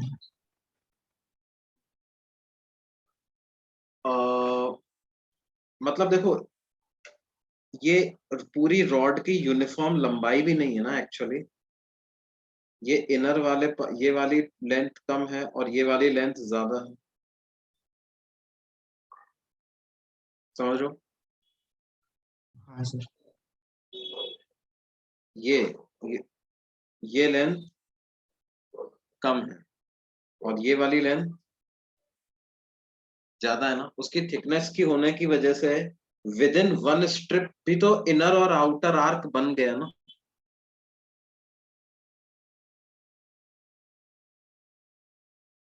क्यों बेटे?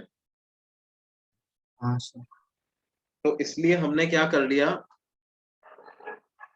जो ऊपर वाली मेटालिक स्ट्रिप है उसकी मैंने मीन रेडियस ले ली, तो उसकी मीन रेडियस हो गई है r plus T by two, नीचे वाले की हो गई है r minus T by two, और ये बराबर आ जाएगा किसके?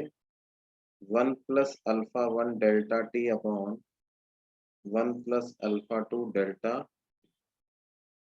और यहाँ पे आप कंपोनेंडो डिविडेंडो लगा दो, न्यूमरेटर प्लस डेनोमिनेटर कर दोगे तो 2r हो जाएगा, और न्यूमरेटर माइनस डेनोमिनेटर कर दोगे तो t आ जाएगा।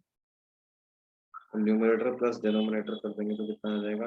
2 plus alpha 1 plus alpha 2 into delta T, और न्यूमरेटर माइनस डिनोमिनेटर कर देंगे तो alpha 1 minus alpha 2 into delta. तो r की क्या वैल्यू आ जाएगी? डेल्टा टी नहीं, कैंसिल नहीं होगा, ये आ जाएगा t by two into 2 plus alpha 1 plus alpha 2 into delta T divided by alpha 1 minus alpha 2 into delta. इसमें r कहाँ से कहाँ तक की लेंथ है? r जंक्शन की लेंथ मान ली मैंने, सेंटर से जो इन दोनों रॉड्स का जो जंक्शन। सर वो r plus T by two एक बार वापस रिपीट करो ना, वो नहीं समझा। ये r plus T by two ये हो जाएगा और r minus T by two ये हो जाएगा। सर r प्लस टी क्यों नहीं लिया? तो r ही ले लो ना, r प्लस टी क्यों ले लो, r ही ले लो फिर, हैं? आउटर वाला ही क्यों ले रहे हो बेटे? मीन वैल्यू ले रहे हैं ना अपन। समझा सर। नहीं, r plus T by three क्यों नहीं लिया, r plus three T by four क्यों नहीं लिया? समझा सर। मीन वैल्यू ले लेंगे ना, क्योंकि आपके पास क्या है, with in one strip also, भाई वो उसकी लेंथ यूनिफॉर्मली नहीं बढ़ी है ना, आप ये बात समझो। ये ऐसा नहीं है कि पूरी की पूरी, मतलब एक स्ट्रिप की भी लंबाई बराबर बराबर नहीं बढ़ी है। With in strip also there is difference in expansion. एक स्ट्रिप के अंदर भी एक्सपांशन अलग अलग हुआ है या नहीं हुआ? हुआ है सर। है ना, तो इस वजह से क्या है, हमने मीन लेंथ कितनी बढ़ गई है वो देखने के लिए मैंने क्या किया, मीन रेडियस ले ली, और मीन रेडियस लेने के लिए जो जंक्शन वाली रेडियस थी उसमें t बाई टू एड कर दिया, और नीचे वाले के लिए क्या किया, t बाई टू सब्ट्रैक्ट कर दिया।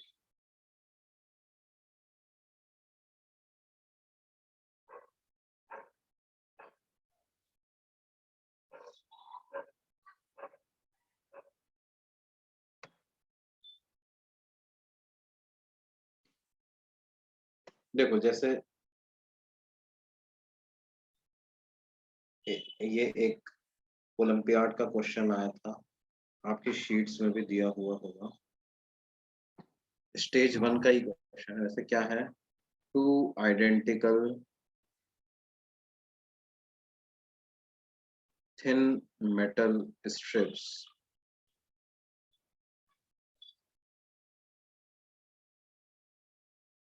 one of aluminium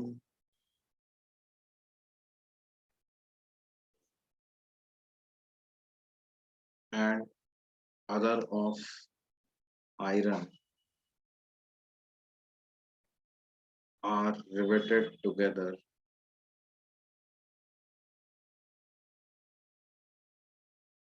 to form a bimetallic strip.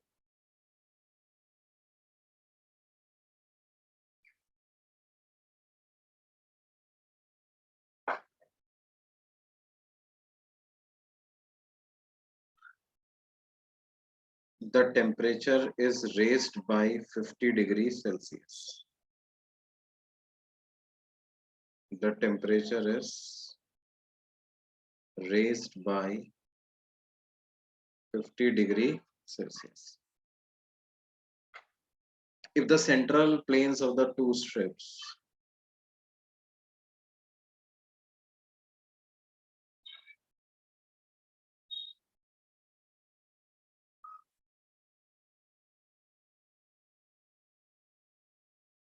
are separated by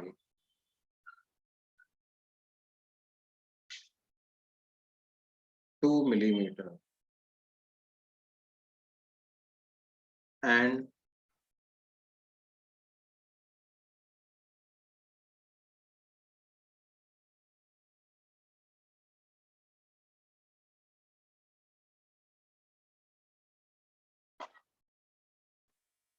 coefficients of thermal expansions of aluminum and iron are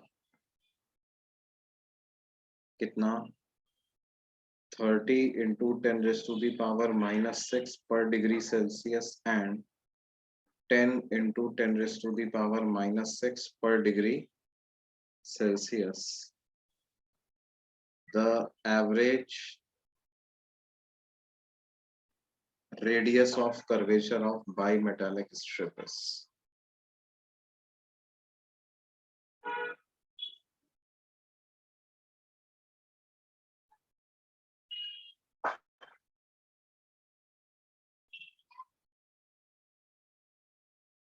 ये पता करना है।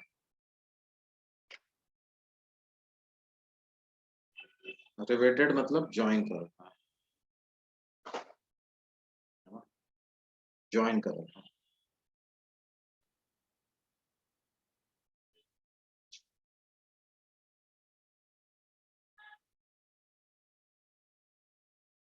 अब देखो इन्होंने क्या किया, सेंट्रल प्लेन्स के बीच की दूरी दे दी, ये वाला गैप दे दिया है। तो क्या ये वाले गैप को हम लगभग थिकनेस ही मान सकते हैं क्या? हाँ सर। है ना, करो, ट्राई करो बच्चे, बिल्कुल एग्जैक्ट सेम सवाल है।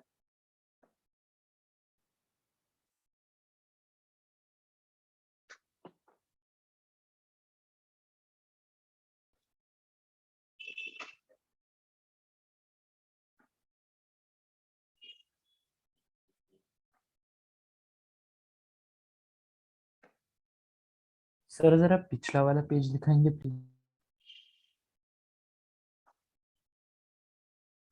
हाँ बेटा,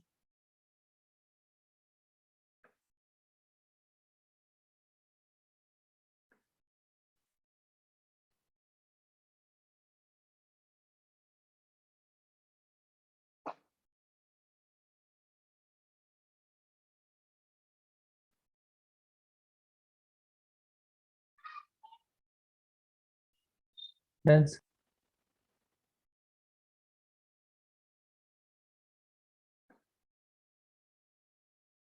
ओके।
200 सेंटीमीटर।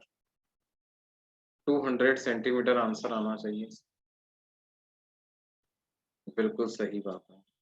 2 मीटर भी बोल सकते हैं, 2000 मिलीमीटर भी बोल सकते हैं।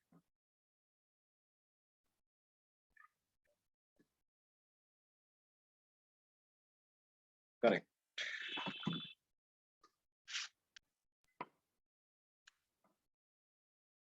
What you can do is you can directly use this formula that I have given you. R is equal to T by 2 into 2 plus alpha 1 plus alpha 2 into delta T divided by alpha 1 minus alpha 2 into delta T। और ये जो दो planes के बीच की जो distance आपको कितनी दी हुई है, 2 मिलीमीटर दी हुई है ना, तो T को 2 मिलीमीटर रख दो आप, तो ये हो जाएगा 2 millimetre by 2, that is 1 millimetre. 2 plus alpha 1 plus alpha 2, दोनों के अल्फाओं को ऐड कर दो तो 40 into 10 raised to the power minus 6 into delta t is 50 divided by alpha 1 minus alpha 2, तो 30 minus 10 20 into 10 raised to the power कितना minus 6 into delta t is again what, तो कितना आ जाएगा ये बेटे,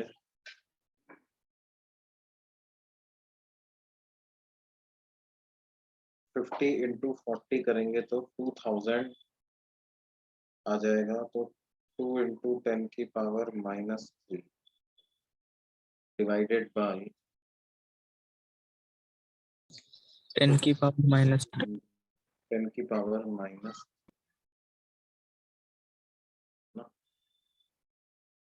तो इसको 2 into 10 की पावर माइनस 3 को आप लगभग नेग्लेक्ट ही कर दो, तो 1 mm into 2 into 10 की पावर प्लस 3 आ गया। कितना आ गया ये, 2 मीटर ही आ गया, या 200 सेंटीमीटर। ठीक है बच्चों। सर वो दो रॉड्स हर जगह पे इवनली बेंड हो गई है सर्कुलर आर्क पे, कोई और शेप नहीं बन सकता।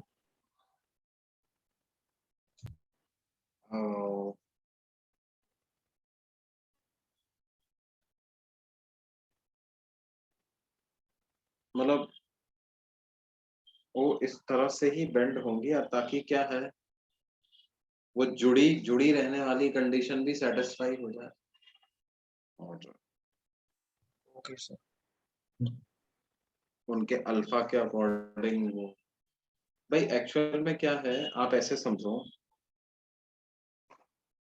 सी की जो डेल्टा एल है वो भी एल के और अल्फा के डायरेक्टली प्रोपोर्शनल होता है ना।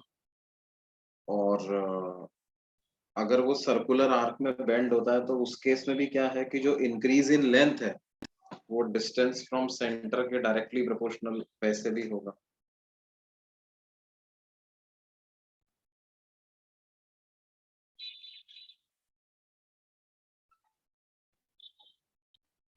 Okay sir.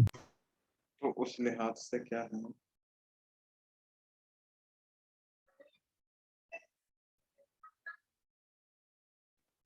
हम इसको यही मान लेंगे कि भाई क्या है, आर्क की फॉर्म में ही बेंड हो रहा है, सर्कुलर आर्क की फॉर्म में।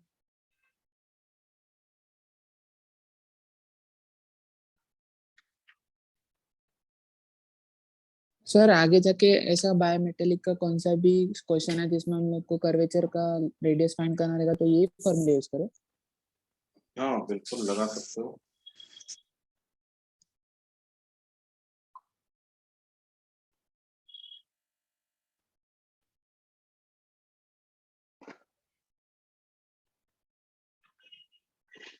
वो लगा सकते हो।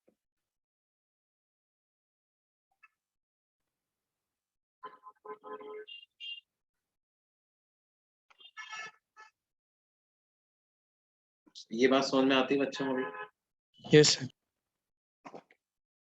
तो ये अपना कैलोरीमेट्री एंड थर्मल एक्सपांशन वाला पार्ट जो है वो खत्म है। इसकी शीट है आपके पास बेटे? है सर। तो हाँ शीट से भी प्रैक्टिस कर सकते हो या HC वर्मा से भी प्रैक्टिस कर सकते हो, दोनों ही अच्छे हैं। दोनों में से किसी से भी आप स्टार्ट कर सकते हो। सर HC वर्मा में क्या क्या करें, मतलब वो ऑब्जेक्टिव 1 ऑब्जेक्टिव 2 करें ना? ऑब्जेक्टिव 1 ऑब्जेक्टिव 2 एक्सरसाइज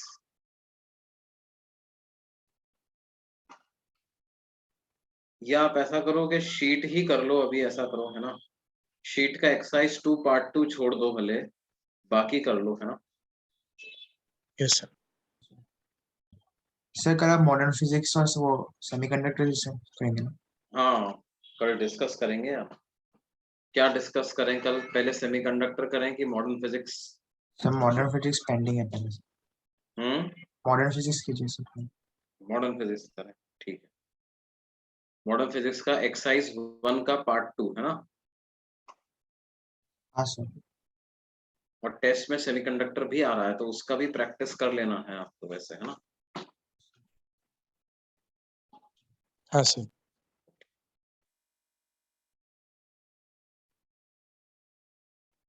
ठीक है बच्चों, कल मिलते हैं फिर मॉडर्न फिजिक्स के डिस्कशन के साथ।